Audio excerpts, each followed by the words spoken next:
यः सद्धर्मम् अदेशयत् अनुकंपाम् उपादाय तं नमामि हि गौतमम्।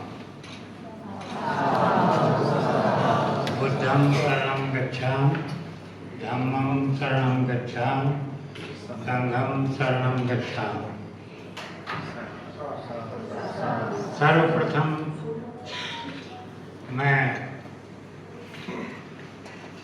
इस समारोह में सम्मिलित हो सका, जिनके कारण इस विभाग की प्राण या इस जीवनदात्री मैडम योजना भगत जी को हृदय से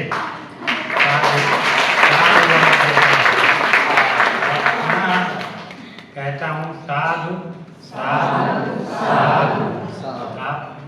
मैं आज यहाँ का दृश्य देख करके मैं बहुत विश्वविद्यालयों में, पाली सेट केंद्रों में मैं गया, लेकिन जो प्राणवन सजीव जो भगवान को दिखाने संग्रहित जो शिक्षाएं हैं, उनका सजीव कार्यान्वयन देख करके मैं हृदय से अभिभूत हूँ, गदगद हूँ और मैडम को पुनः पुनः साधुवाद देता हूँ। आपके सत्प्रयास, आपका व्यायाम, आपका मनोयोग जो भगवान बुद्ध की अमृतमयी वाणी के प्रसार में जो मुख्य कारण बन रहा है, पाली भाषा और साहित्य जो कि आज के युग के लिए सबसे बड़ी औषधि है, सिद्ध हो रही है, सिद्ध होगी, उसको प्राणवान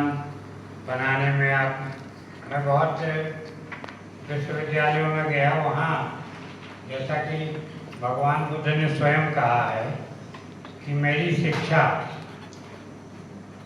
एक परियत थी और उसका दूसरा फिर परिपत्ति और पटिवेद। आप सभी जानते होंगे कि भगवान बुद्ध ने जोर दिया है धम्मपद की गाथा, यमक वर्ग की 19वीं गाथा।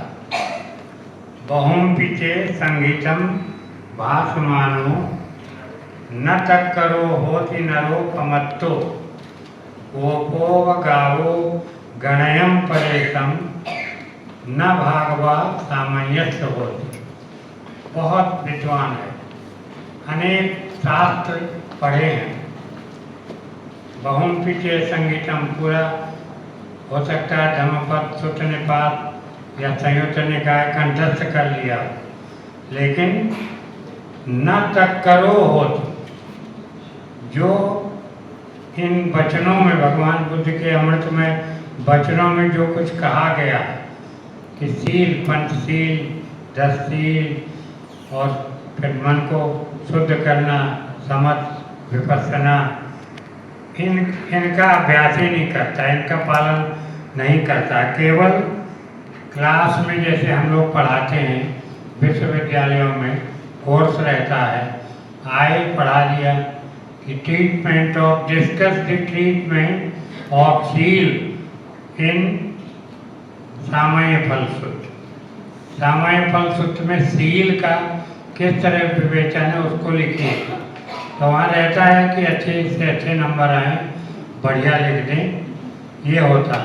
तो यही अधिकतर शिक्षा केंद्रों में कहीं भी केवल जो शैक्षणिक जो सैद्धांतिक उसको कर लेना वो होता है। और न तक करो हो कि नरोपमत्तो, हमारे अंदर प्रमाद है, प्रमादो जो है वो अपमादो अमद पदम, प्रमादो मच्छुनो पदम।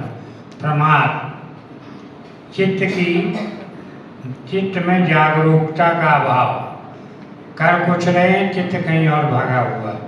तो प्रमाद सबसे बड़ी खतरनाक चीज बतलाई गई है भगवान बुद्ध के यहाँ। तो प्रमाद में पतित गिर करके जो कुछ त्रिपिटक के विभिन्न खंडों में जो कुछ जीवन की दिशाएं दी गई हैं उनको नहीं करता है, तो वो आदमी गोपो व गावो गणयम परेशम, एक गाय चराने वाला गांव में पहले होते थे, आजकल तो सब बदल गया। तो वो प्रातःकाल जो गाय वाले स्वामी हैं उनके घर से 2 गाय, कहीं से 3 गाय, कहीं से 5 गाय गणना करके ले जाता था। पूरे दिन गणना करता था कहीं खो न जाए, शाम को पुनः गणना करके लौटा देता था। तो वो गणना में ही रह जाता था, लेकिन उन गायों का दूध, उनका मक्खन, उनसे जो प्राप्त दही, इसका स्वाद एक बूंद भी उसको नहीं मिलता। तो वो जो आदमी सिद्धांत में है, कोरा केवल ग्रंथ पढ़ता है, परियत्ति के स्तर पर रह जाता है। पटिपत्ति माने मार्ग पर पहुंच जाना, जैसे अष्टांगिक मार्ग। अब हम अपने विद्यार्थियों को अष्टांगिक मार्ग केवल पढ़ा दें, सम्मा शुरू करें और 8वें तक क्या है, कैसा है, सम्मा दिट्ठि, सम्मा संकल्प। लेकिन जो सम्मा कम्मंत है या सम्मा वाचा है, उसकी एक भी अपने जीवन में पालन न करें तो हम कभी भी भगवान बुद्ध के वाणी से जो वास्तविक लाभ होना है उसको प्राप्त नहीं कर सकते। तो मैंने बहुत विश्वविद्यालयों, सभी विश्वविद्यालयों में बहुत किया, लगभग केवल परियत्ति पर जोर है। कम से कम पटिपत्ति में प्रवेश का तो प्रयास हो, बहुत कठिन है लेकिन असंभव नहीं है। तो ये विभाग मैडम को बहुत बहुत साधुवाद कि केवल अक्षर ज्ञान नहीं करा रहे हैं, बल्कि जो मनुष्य, जो भगवान बुद्ध के उपदेशों से व्यक्तित्व को जो लाभ होने वाला है, एक शांत, स्थिर और बिना बिखरा हुआ चित्त, ये इसका एक अंग है। सबसे पहले मैं इसके लिए हृदय से आपका साधुवाद करूं। इसके बाद मैडम ने मुझे मेरे बारे में बतला दिया, लेकिन मेरा सबसे बड़ा परिचय यही है कि मैं उस भूमि से, नालंदा, सभी आप जानते होंगे, सुपरिचित होंगे, बौद्ध विद्या के जब छात्र हैं तो बौद्ध विद्या का कोई छात्र हो और नालंदा न जाने तो यह संभव है।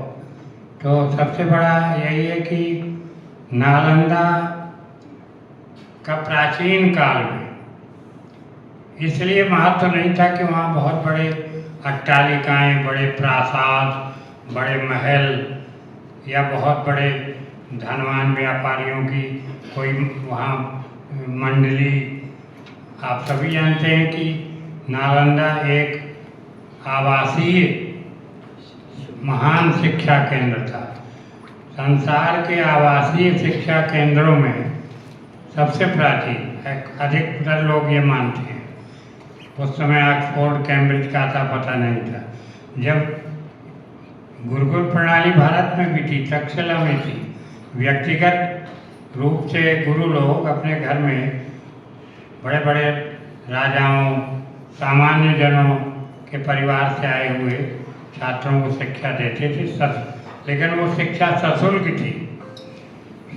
जो शुल्क दे सकता था राजा, सेठ, और जो नहीं दे सकता था वो जंगल से लकड़ी काट के लाए, शरीर का श्रम करे, तो वो बात थी। लेकिन पहली बार पूरे विश्व में एक आवासीय परिसर एक जगह बनाकर, और एक बात, दूसरी बात शिक्षक और शिक्षार्थी के बीच बहुत निकट का घनिष्ठ संबंध स्थापित करते हुए जो शिक्षा व्यवस्था वहाँ दी गई, उसके कारण नालंदा उस समय विश्वविख्यात था।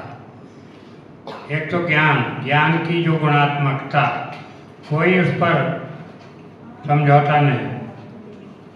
आपने पढ़ा होगा कि द्वार पंडित परीक्षा लेते थे और जब परीक्षा में अच्छी भली भांति उत्तीर्ण होते थे तभी वहाँ प्रवेश होता था, उसमें किसी प्रकार का कोई समझौता नहीं था। तो एक तो शिक्षा की जो गुणवत्ता, और दूसरी चीज़ जैसा कि अभी कहा, केवल परियत ही नहीं, जो शिक्षा ग्रंथों में पाई, जो दर्शन तत्व संग्रह इत्यादि ग्रंथों में पढ़ा, उस दर्शन को केवल वो कोरा बुद्धि विलास नहीं, जैसा कि पश्चिम के देशों में फिलॉसफी या है ज्ञान बुद्धि विलास, कुल मिला के भारत में बुद्धि विलास नहीं है। और विशेषकर नालंदा जैसे, प्राचीन नालंदा जैसे बौद्ध शिक्षा संस्थान, तो वहाँ आप अगर गए हों और वहाँ के अवशेष, भग्नावशेष देखे हों, तो मोनेस्ट्री नंबर 1 जो ऊपर जाते हैं, वहाँ आपको स्पष्ट दिखेगा कि एक कक्ष है, उस कक्ष में एक आसन उपाध्याय और 2 और बने हैं, वो हैं अंत्यवासिक के लिए। तो विनय में ये नियम है, पाली जो लोग पढ़ते हैं जानते हैं कि एक अवसर ऐसा आया, पहले तो भगवान बुद्ध ने जब प्रारंभ किया पंचवर्गीय भिक्षुओं को दीक्षा दी, तो बिल्कुल प्रारंभिक दौर था। तो ए ही भिक्षु स्वख्यातो धम्मो चर ब्रह्मचर्यम सम्मा दुखस्य अंत क्रिया, इतना ही बोलते थे। आओ भिक्षु, ब्रह्मचर्य का पालन करो अच्छी तरह से दुख का अंत करने के लिए, बस ये बोल दिया, दीक्षा हो गई। उपसंपदा या जो भी कहिए, ऐसा फर्क नहीं था पहले शुरू में, लेकिन धीरे धीरे अकेले भगवान बुद्ध और उनके कुछ शिष्य तो पहले ये नहीं जानते थे कि दूसरे भी दीक्षा दे सकते अधिकृत हैं। तो वो कोई तरीका होता था, मान लीजिए दिल्ली में कोई व्यक्ति मिला, भिक्षुओं ने उनको भगवान बुद्ध का धर्म बतलाया, वो कन्विंस हुआ, उसने कहा मैं भी दीक्षा लूँगा। तब वो वहाँ से लेकर के मान लीजिए वो भागलपुर में भगवान बुद्ध महीनों लग जाते। तो भगवान बुद्ध का था कि बहुत प्रैक्टिकल, बहुत व्यवहार जो है उसको देख करके नियम बनाते। तब उन्होंने नियम बनाया कि तो तुम जहाँ भी हो वहीं दीक्षा दे सकते हो, केवल 3 बार बुद्धम शरणम धम्मम शरणम संगम शरणम ये कहना है, और उसका सिर और दाढ़ी मुड़ाना है, और ये 3 शरण बस बोलना है। तो होते होते ये हुआ, आगे चल के उसमें भी कठिनाई हुई। तो भगवान बुद्ध ने ये नियम बनाया कि जब तक उपाध्याय या आचार्य, उपाध्याय आचार्य की नियुक्ति न हो जाए किसी भिक्षु के लिए, तब तक उसको संपदा संघ नहीं देने देगा। उपाध्याय वाला जो पद आया वो बहुत महत्वपूर्ण है।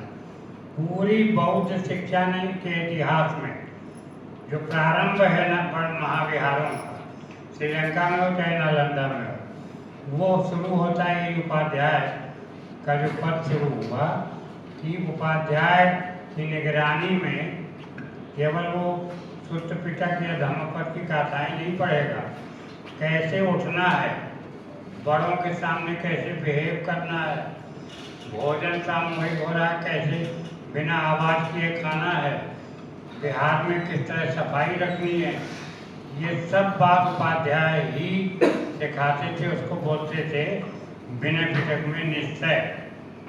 निश्चय कहने का कई प्रसंग में, लेकिन 100% डिपेंडेंस ऑन दी उपाध्याय। तो वो कमरे में भी रात को एक आसन उपाध्याय का, 2 उनके अंतेवासी, उस समय भी निगरानी। एक 24 घंटे में बिना निगरानी को भिक्षु नहीं रह सकता है, इतना संयम था। तो ये बहुत बड़ी खूबी थी टीचर एंड टॉप के बीच इंटीमेसी। आज की शिक्षा, पश्चिमी शिक्षा में ये बहुत कम है, ये दूर अधिक से अधिक दूरी हो गई, और ये इसके वजह से चरित्र निर्माण ये सारी चीज़ें बनती हैं। तो मेरा कहने का मतलब कि नालंदा का मैं परिचय दे रहा था, तो जरा ज़्यादा विस्तार हो गया, क्षमा करेंगे, क्योंकि मेरी टाइटल व्यास, और आप जानते होंगे व्यास का मतलब क्या होता है, विस्तार, समास का उल्टा व्यास। तो इसके लिए तो मैंने इतना बढ़ा के उसको कह दिया। तो वहीं पर आप ये भी सब जानते होंगे कि क्या कारण है कि इतना महान शिक्षा केंद्र धूल में मिल गया।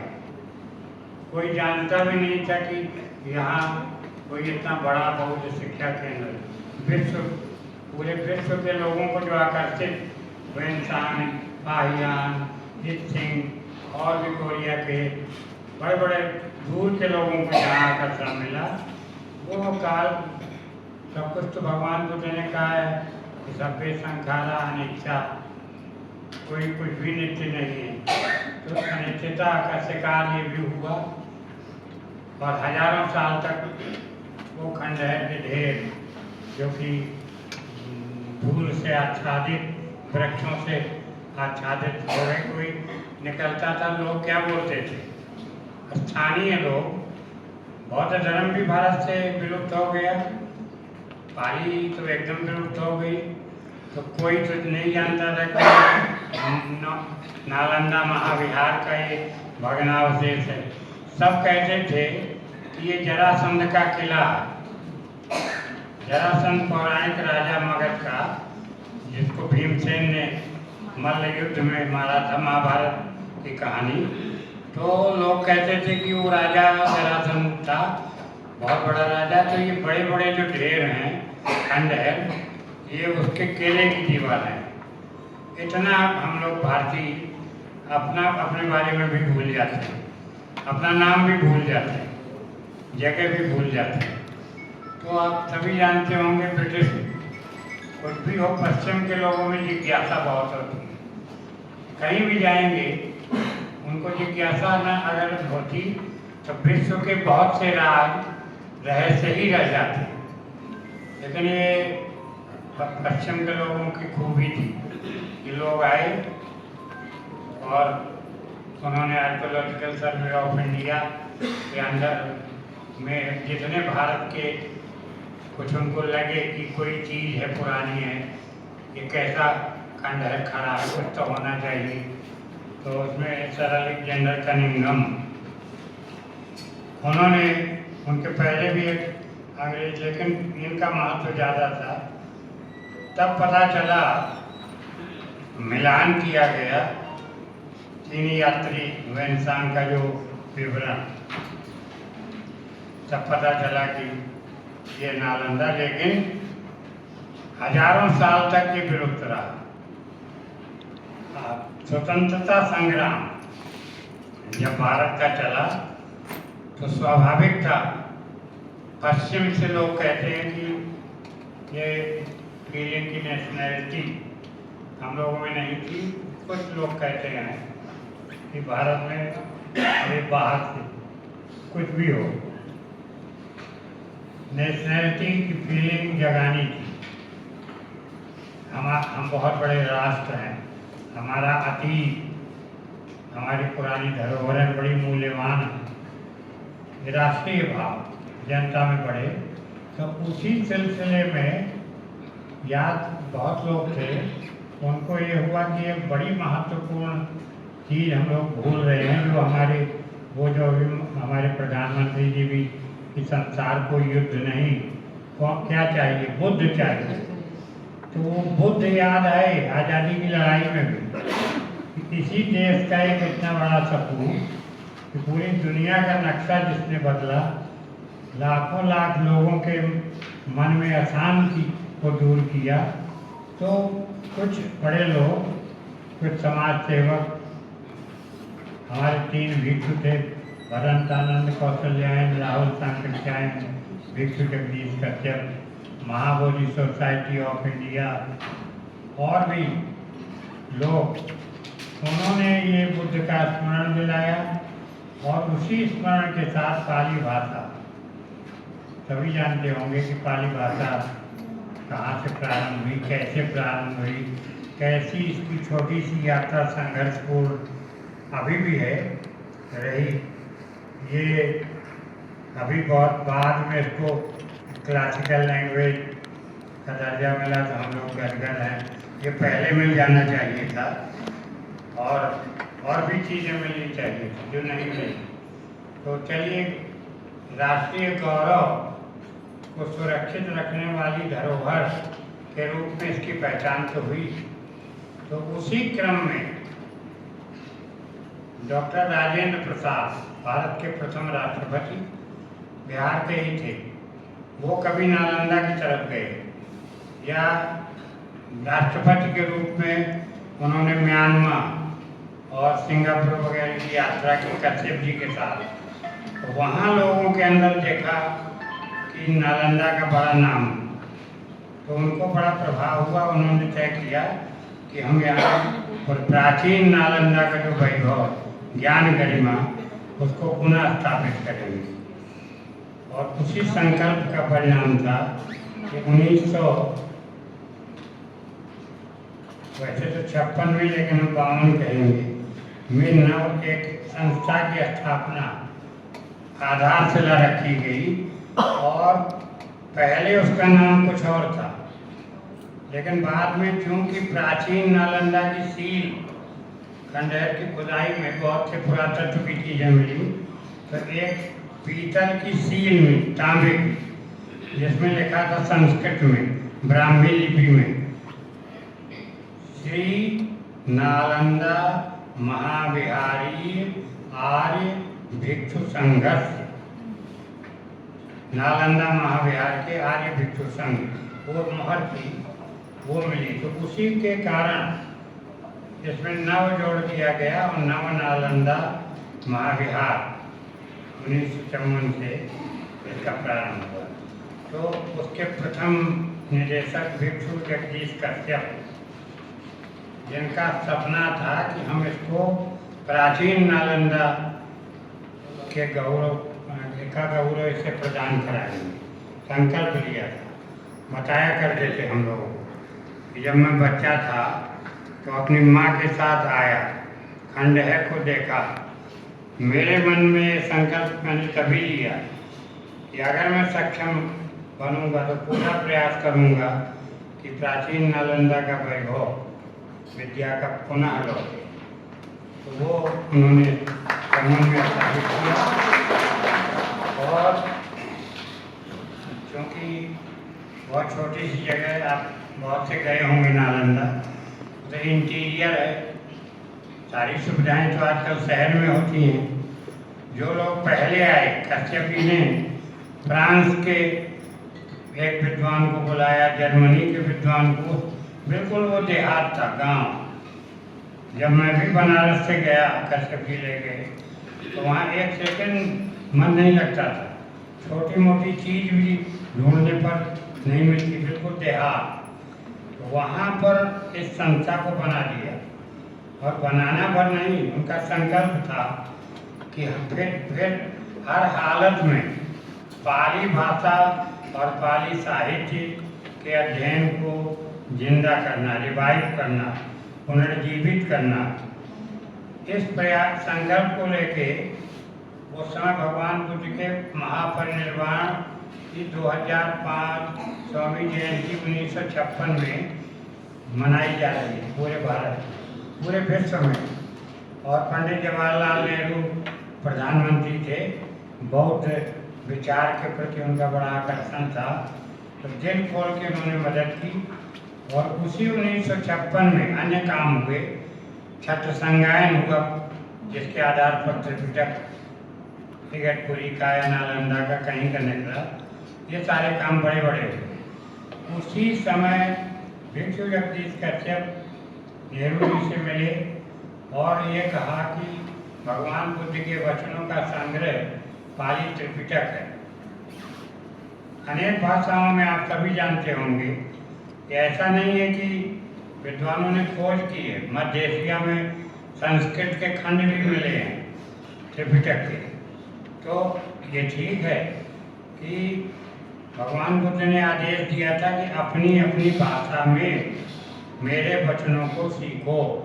अनुजानामि भिक्खवे सकाय निरुक्तिया बुद्ध वचनम परिया पुण्यतम। तो अपनी अपनी बोली का मतलब केवल पाली नहीं है, पाली मागधी थी, मगध की बोली। इसी तरह की अन्य बोलियाँ भी थी, तो उन सबों में लोगों ने किया। परंतु समय चक्र ऐसा चला कि अन्य भाषा बोलियों में सुरक्षित जो बुद्ध वचन थे वो खंडित हो गए, सुरक्षित नहीं रह सके। परंतु महेंद्र और संघमित्रा जो श्रीलंका ले गए मागधी वाला बुद्ध वचनों का संग्रह, पाली जिसको हम लोग कहते हैं, मागधी वास्तव में, वो वहाँ के भिक्षु और वहाँ के शासकों के अनुराग, श्रद्धा, भक्ति के कारण न केवल सुरक्षित बचा त्रिपिटक, बल्कि उसको पुष्पित और पल्लवित भी किया गया। तब से लेके आज तक श्रीलंका में पाली का लेखन, बाद में म्यांमार में, लेकिन पहले श्रीलंका में, तो वो सुरक्षित रहा। तो हमारे यहाँ भारत में पूर्ण रूप से कोई नहीं जानता था कि भगवान बुद्ध के प्रवचन संग्रह में है, त्रिपिटक है। ये कलकत्ता में या चटगांव इसलिए कि बर्मा उस समय अंग्रेजों का राज्य, म्यांमार में भी था, बंगाल में भी था, तो कुछ टुकड़े भारत के थे, नॉर्थ ईस्ट या ईस्ट के, यहाँ पाली त्रिपिटक के कुछ चिन्ह, कुछ भाग, परंतु बाकी भारत में एकदम विलुप्त था।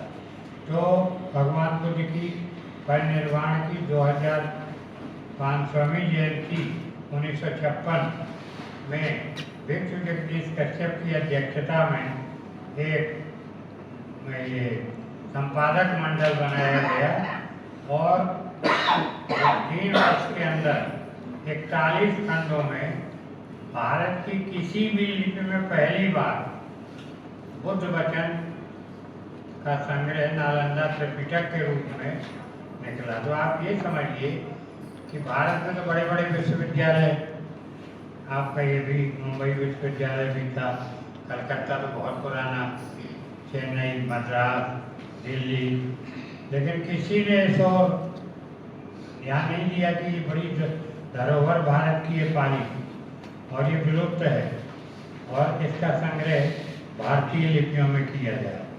पहला नालंदा महाविहार ही छोटी सी संस्था संकल्प था और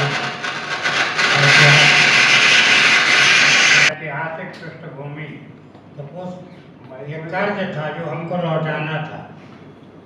श्रीलंका के लोगों का बहुत बड़ा कर्ज, ऋण उन्होंने सुरक्षित रखा, नहीं तो आज हम कोई भी जानते नहीं क्या त्रिपिटक है क्या नहीं। यहाँ से तो पूरी तरह विलुप्त है।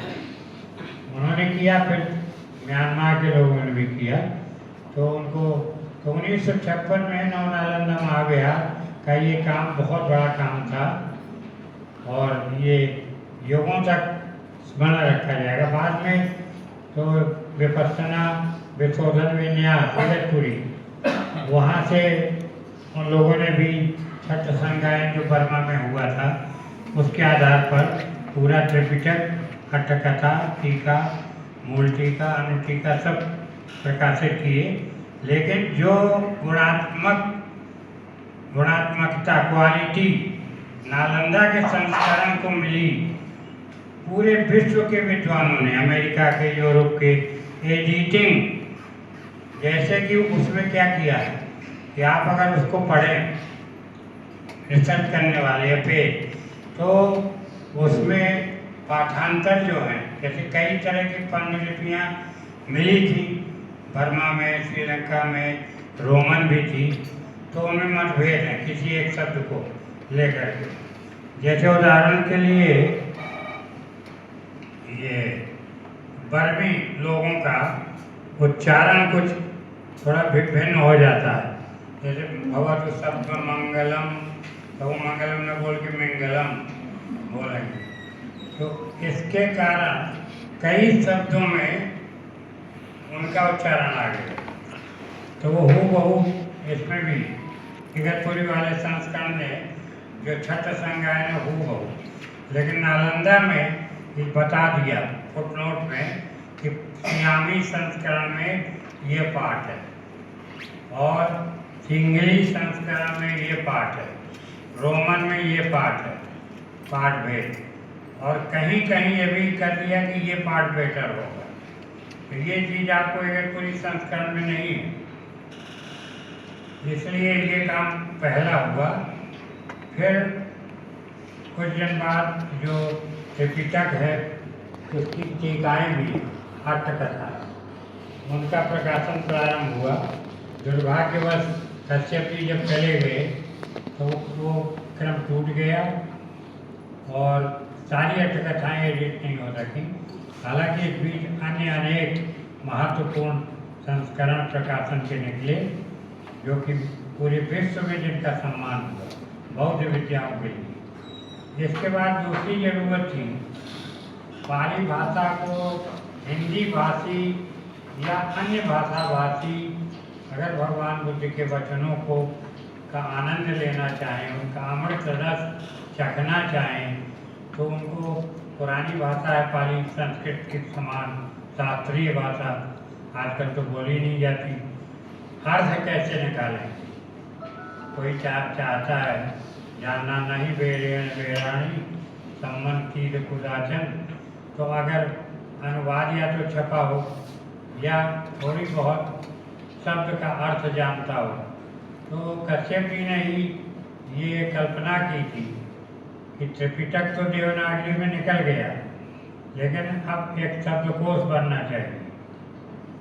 तो शब्दकोश की योजना बहुत देर में उस समय नहीं चल, क्योंकि सरकार से बजट मिलना जरूरी था।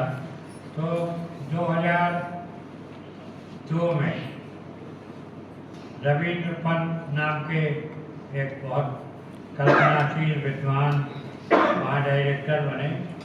उन्होंने ये तय किया कि कश्यप जी की ये कल्पना शब्दकोश बने, स्टैंडर्ड शब्दकोश बने, ताकि इच्छुक लोग अगर अर्थ निकालना चाहें तो निकालने में मदद मिले। तो 2004 में पाली हिंदी बृहद शब्दकोश परियोजना एक जो है वो प्रारंभ की गई, जिसमें एक संपादक के रूप में मुझे भी रखा गया। उस समय तक मैं सेवानिवृत्त हो चुका था नालंदा 2000। तो 3 आदमी पुराने रिटायर्ड और उनके कुछ सहायक। तो शब्दकोश का तो बड़ा विचित्र है, एक कोई मेथड नहीं है। शब्दकोश के तरीके बाहर में यूरोप में बहुत हुए हैं, भारत में एक भाषी बनते थे, जैसे पाली का विधानपति जी का संस्कृत में अमर को पद्य में रहते थे, पर्यायवाची शब्द देते थे, अमरा निर्जरा देवा, अब देव का देना तो अमर निर्जर देव इत्यादि इत्यादि, तो सोच से चली। लेकिन बाद में फिर यूरोप का प्रभाव पड़ा, भारत में कम बने, द्विभाषीय बहुत बाद में बने। तो एक कोई पद्धति नहीं है, बड़े विद्वानों की एक बैठक बुलाई गई, तय किया गया कि कौन सी पद्धति अपनाई जाए जो कि ठीक निकले, सार्थक भी हो, समझ में भी आए, लाभप्रद भी हो और उसमें गुणात्मकता भी हो। तो ये सब तय करके 2002 से जो कार्य प्रारंभ किया वो अभी 10वां खंड, 9 खंड प्रकाशित हो गए, 10वां खंड अब प्रेस में जाने वाला है। अब उस शब्दकोश में इतना समय क्यों लगा, ये भी सरकार के यहाँ से भी प्रश्न, IAS अधिकारी लोग वो लोग तो टाइम पावन की इतना पैसा बर्बाद, इतना समय क्यों लग रहा है। तो इसका उत्तर तो जब तक उसको प्रयोग में न लाए शब्दकोश को। अब जैसे कि शब्दकोश में आप एक शब्द देते हैं, पाली का शब्द, जैसे उदाहरण के लिए एक शब्द मान लीजिए धम, प्रचलित शब्द धम, तो अब धम दे दिया आप, हम क्या करते हैं, धम एक शब्द हुआ, ये है क्या, संज्ञा है कि सर्वनाम है कि धातु है, तो ये है संज्ञा। धम्म एक संज्ञा है, नाम पाली में नाम बोलते हैं, तो ये संज्ञा है। अब संज्ञा है तो संज्ञा के 3 लिंग होते हैं, या तो पुल्लिंग या स्त्रीलिंग या नपुंसक, तो लिख देंगे पू, ये पुल्लिंग है। अब इसका संस्कृत भी देना उपयोगी होगा, तो संस्कृत तो धर्म दे दिया। अब जब हिंदी में आप देंगे तो क्या अर्थ देंगे? धर्म का धर्म कुछ मतलब समझ में नहीं आए। धर्म का मतलब धर्म, क्या धर्म? 10-15 अर्थ है, स्वभाव भी है, लक्षण भी है। अग्नि का धर्म क्या है? जलाना। फलाने का धर्म, तो ऐसे ऐसे करके 10-15 अर्थ धर्म शब्द के हैं, उनको 1 2 3 करके देना। और ये कैसे तय किया कि इसका अर्थ लक्षण है, तत्व है? तो सपोर्ट में जो त्रिपिटक में कोटेशन आया धम्म का, उसको देते हुए फिर पाली और संस्कृत में धम्म का प्रयोग तो होगा नहीं, जब भी आएगा विभक्ति चिन्ह सहित धम्म शब्द आएगा। जब भी आएगा धम्मो, धम्मम, धम्मेन, धम्माय, धम्मस्य, धम्मानम, सप्तमी धम्मे, तो इसको कैसे, इसको भी दिया उदाहरण विभिन्न विभक्तियों का। और भी अनेक चीज़ें वहाँ विस्तार है। तो दूसरा ये कि धम्म शब्द के अंदर जैसे धम्म का बना समस्त पद बनाना, पहला पद धम्म रहा, धम्म सेवी, मान लीजिए जो धर्म का सेवन करता है। धम्म दूषी, जो धर्म से द्वेष करता है, तो वो धम्म के ही अंदर देंगे, लेकिन उसका अर्थ और उसका प्रयोग वो अलग। तो इस प्रकार से ये केवल शब्द अर्थ मात्र नहीं है, कोशिश की गई है कि हल्का फुल्का व्याकरण का भी ज्ञान अगर चाहे तो हो जाए। तो ये काम दूसरा काम था जो हमारे संस्थान ने किया। मैंने केवल ये 2 काम बतलाए, इनके अतिरिक्त भी अनेक प्रकाशन बौद्ध चिंतन पर जो कि सम्मानित हुए पूरे विश्व में विद्वानों द्वारा। नवनानंदा महाविहार रिसर्च वॉल्यूम 1 2 3 4 5 अभी तक चल रहा है। तो प्रयास यही रहा है, छोटी सी संस्था, कि भगवान बुद्ध की जो अमृतवाणी है, जो उसके पान के इच्छुक हैं उनको भी लाभ मिले, साथ साथ जो कॉलेज और यूनिवर्सिटी में रिसर्च कर रहे हैं उनको सोर्स मटेरियल 41 खंडों से मिल जाए, कथाओं से मिल जाए, और डिक्शनरी की मदद से उनको शब्द का अर्थ खोजने में सहायता मिल जाए। अब ये कहाँ तक सफल होते हैं ये तो आगे भविष्य बतलाएगा, लेकिन प्रयास यही है कि ये एक प्रारंभ है। सभी भाषाओं में, मराठी में भी होना चाहिए। देवकर जी से कई बार बात हुई, उनकी योजना भी थी कि मिल के करें पाली मराठी शब्द को। वो एक टेक्निकल निकाल रहे हैं, वो तो अलग अंग्रेजी में है, लेकिन इसी तरह बांग्ला में हो, असमिया में हो, ताकि बुद्ध वचनों का व्यापक प्रसार आम आदमी तक हो सके। इसके अलावा आगे भी हमारा संस्थान योजना बना रहा है कि पूरे पाली त्रिपिटक का हिंदी अनुवाद, स्टैंडर्ड हिंदी अनुवाद भी किया जाए। देखिए अगर स्वीकृति मिली तो ये काम भी जरूर भगवान बुद्ध की कृपा से उनके अनुभाव, बुद्धानुभाव, धम्मानुभाव, संघानुभाव अगर होगा तो ये काम भी लेंगे। जब तक बस यही मुझे एक संक्षेप में परिचय देना है। अब किसमें कितना हुआ है आपको brief report, but that is in English. I think there will be no problem.